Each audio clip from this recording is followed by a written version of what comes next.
Hi, friends, and welcome back to Miss Tia's class. Well, I told you I was coming back. It's been a couple days, but I'm back. And I told you it's something extra special that we're going to talk about.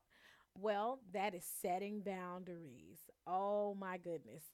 Big deal. We have to talk about it because we've already talked about routines, and these tie in together. All right, for all my parents that have those beautiful toddlers, definitely get you a pen and a paper out so you can learn all about some of the fun ways you can set boundaries with them and they can understand. Because when they're so young, you're just like, oh, I want to let them do what they want to do. And we have so many parents nowadays that want to have their children learn by being a free spirit and kind of doing and learning things the way they want to. And that's wonderful. But it's okay to set boundaries. You need boundaries. Children need boundaries. And if you set them and you mean exactly what you say and you say what you mean, believe me, they will understand. They will love you for it. I haven't had a child yet in my classroom that I set boundaries with that they didn't like Miss Tia anymore. They were upset with Miss Tia. We weren't friends anymore. There is not one child that I can honestly say that has happened with me. They still love Miss Teal to this day. And guess what? We had boundaries. And it's funny because sometimes their parents would come in my classroom and they would look at me and be like, Miss Tia, they don't even do this at home. And I'm like, it's the way you it's all about setting boundaries. It's the way you say things and then actually how you respond to things that you may tell them to do something, they don't do it. And so instead of giving them negative feedback, turn it into a positive, but have them think about their actions and what it did. Because they might have did something and I said, that really made me sad. That really made me sad that you swung your hand at me. Now, do Miss Tia swing her hand at you? And they'll think about it. And they say, no, no, Miss Tia, don't swing her hand. And I said, okay, well, that made me sad. And they'll look at me and they'll say, I'm sorry. And they'll give me a hug. And I'll say, oh, that made me so happy. Oh my goodness, I'm so happy. You made me so happy. And guess what? They wouldn't swing their hand at me anymore. And they know, okay, that made me happy. So that's what they desire to do, to make me happy by not hurting me. So that was some things with toddlers. You have to use reverse psychology because you a lot of things that you try to get them to understand, they're so young that they don't understand it. But there are all different kinds of ways that you can do things to help them to understand it. So those are things that we're going to learn about today. And we can teach them about boundaries without, and we can set boundaries without it being as harsh as it used to be. And some of us grew up and it was a little bit harsher when they said setting boundaries. It was um, a lot different. But now you can set boundaries, and we have lessons and trainings and things that we can do and are taught how to set boundaries without even doing some of those harsh punishments that we would do. Okay, so let's jump into it. So, my parents, I hope you have a pen and paper and you can jot down some notes. Okay, so you have your toddler, and we all know toddlers, beginning of the sentence, the end of the sentence, and all through the sentence is no. Their favorite word is no. And they're going to say it over and over. They're going to tell you no. And I don't know how many times in one day that I was told no when I was in toddler class. It's all day long. Every toddler says no. And so they'll love you to death and they'll tell you no in the same breath. So, with toddlers, you have to use a reverse psychology.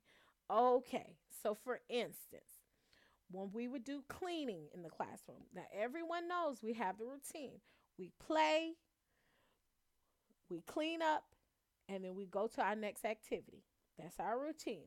You play, you clean up, you go to your next activity. With toddlers, they always love to play, but when it's time to clean up, Mm-mm, they're ready to run, run, run. Every now and then you have a couple that might clean up because that's something they do in their at home, but the majority don't want to clean up. So things that you would do with them, and we would do with them, is we would start off with a song. We might do the cleanup song where everybody's cleaning up and they're saying, and so you have a handful that's cleaning up, and the other kids are not cleaning up. And so you don't want to punish them for not cleaning up. Say housekeeping. Everybody wants to play in housekeeping. They pull out all the dress up dolls and toys and everything that's in housekeeping. But now everything's all over the floor and they don't want to pick it up. So we're going to say, oh, you know what? You're not coming to housekeeping anymore. That's not the way to do it. And we've all had those times when we've said, you know what? You're not coming over here. But through trainings and learning how to do it, you learn a better way. So instead of doing that, what you say, you start rewarding the ones that are cleaning up with your voice. And we had one teacher in particular. She was a very young teacher, but she was very good at this, especially the cleanup process with the children. She had a song and she would say their name as they were cleaning, and they loved it, and it would get everybody else involved in the cleaning. So the song kind of went like this. She would say, I like the way so and so is cleaning. I like the way so and so is cleaning. I like the way so and so is cleaning in toddler 3, for instance. And that child would get oh so excited. Yay! Like they would start cleaning harder. And then she'd call somebody else. I like the way so and so is cleaning. And so the other kid that she's calling out would start cleaning quicker. And then as the more she called names, the more other kids start picking up. Start picking up. So I learned that technique from her. And I was just like, you know what? I'm going to use her songs. I told her one day, I'm going to use your song.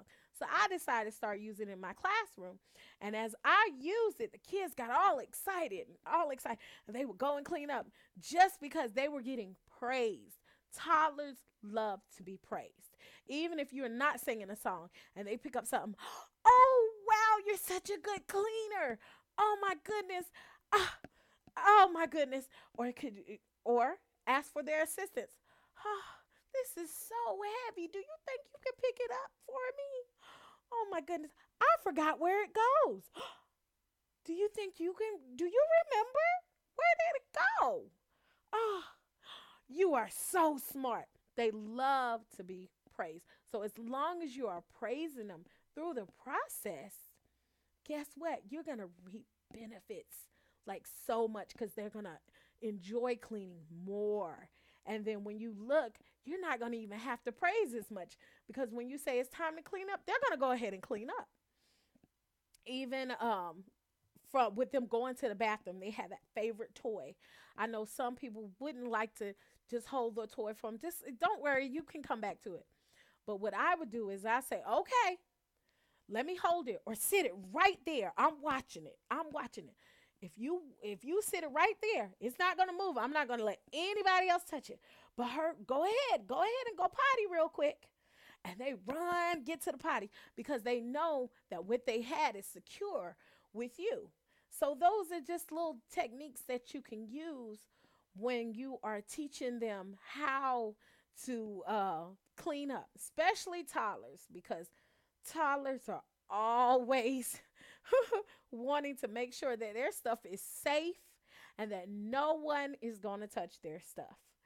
So, setting those boundaries with them, letting them know, praising them, letting them know you did such a great job is awesome. They're going to love it. They're going to be excited about it because guess what?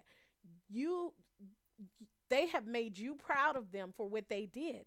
So, with your toddlers, I want to tell you, make sure that you are in it. Make sure that you are letting them see, okay, this is what we're going to do. And guess what? They're going to be excited because they see that you're involved with them. They love attention and they love to be praised. So, as long as those two are working hand in hand, your toddler is going to be fine. All right. So, I'm going to have a part 2 to this so that we can get into the older kids and setting boundaries that are out of the toddler stage. But as I was saying, enjoy your children, love on them, let them love back on you. And until next time, make sure you hit the link down below. If you have any questions, any concerns, hit the like button, give me a thumbs up, subscribe to my channel so that we can get to talking a little bit more. And make sure you hit the bell so you'll know and be notified when the next videos come out. All right. Know that Miss Tia love you and you are always welcome in my class. Bye.